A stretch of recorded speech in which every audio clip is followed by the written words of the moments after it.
Most of us spend our days reacting to deadlines, seeking approval, and trying to meet the expectations of the people around us. We follow a script written by our education and our workplaces, stepping into a cycle of automated routines. We end up repeating the same patterns without ever questioning who actually designed them. In 1997, author Don Miguel Ruiz outlined a way out of this cycle in his book, The Four Agreements. He drew his insights from the Toltecs, an ancient society of scientists and artists in southern Mexico. Long before modern psychology, they studied how societal programming traps the human mind, and they developed specific principles to break free from it. To make these ancient principles useful for a modern office environment, we are going to build a working tool. We're going to build a personal freedom tracker. Step 1. Open a blank digital note or grab a physical journal right now. As we build this out, hold a very specific, recent workplace frustration in your mind. We are going to use that frustration as our baseline data. Overriding decades of societal programming involves an active, daily system of tracking your behavior and making real-time adjustments. Let's build that system. Let's start with the first section of your tracker.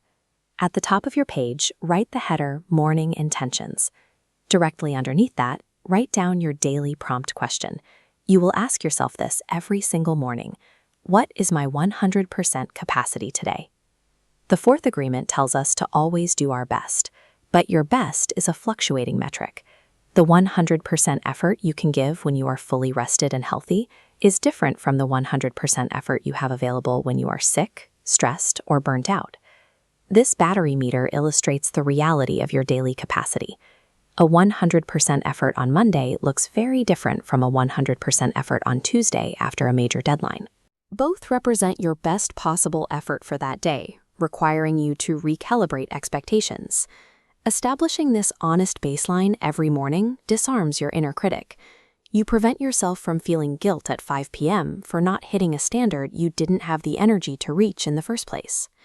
Move down your page and create a simple 2-column habit tracker. Label the left column the poison and the right column the truth. The first agreement is to be impeccable with your word. The Toltecs viewed words as literal spells.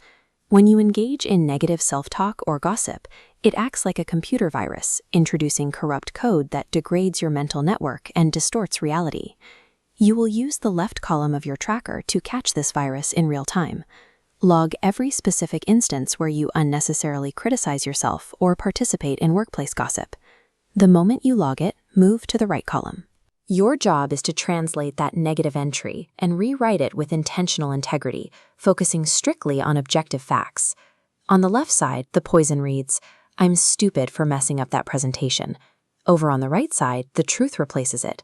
"I am learning and I will be better prepared next time." Actively translating emotional poison into objective truth stops the virus from spreading. It removes the psychological toxicity from your day and puts the creative power of your words back under your control. Below your 2 columns, create a third section.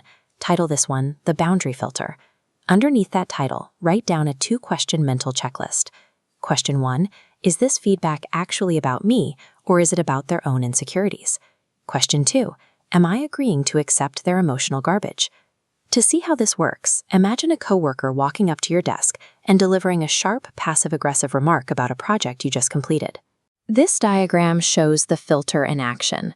The second agreement reminds us that people project their internal reality outward. Toxic feedback is an incoming arrow. When you realize their comment reflects their stress, you raise the boundary filter. The feedback bounces harmlessly away. Deploying this filter during a confrontation helps you separate your identity from the other person's behavior. You stop reacting to their internal reality and focus on maintaining your own. Now, create the final section at the bottom of your page. Title it Communication Action Plan. Under the title, write down your core operational rule. When in doubt, ask, never assume. Below that rule, write out this exact script. I want to make sure we are aligned. Could you clarify what you mean by blank? The third agreement tackles the root cause of workplace friction, the assumption that other people automatically know what we want or that we fully understand what they mean. This flowchart tracks a high-stakes scenario, like wanting a pay raise. Assuming your boss knows what you want leads down a path to resentment and disappointment. But using your clarification script to ask for a review leads upward to a green note of clarity. Replacing silent assumptions with direct scripted questions cuts through the fog of miscommunication. It ensures that you and your colleagues remain professionally aligned. Take a look at the tool you just built. You now possess a highly specific toolkit, a routine to calibrate your energy, an audit to block toxic self-talk, and a mental filter to protect against manipulation. Keep this document open on your desk for the rest of the day. When you encounter your very next trigger or frustration at work, simply run the problem through this system. Personal freedom depends on the deliberate, repeated execution of these 4 actionable agreements, day after day.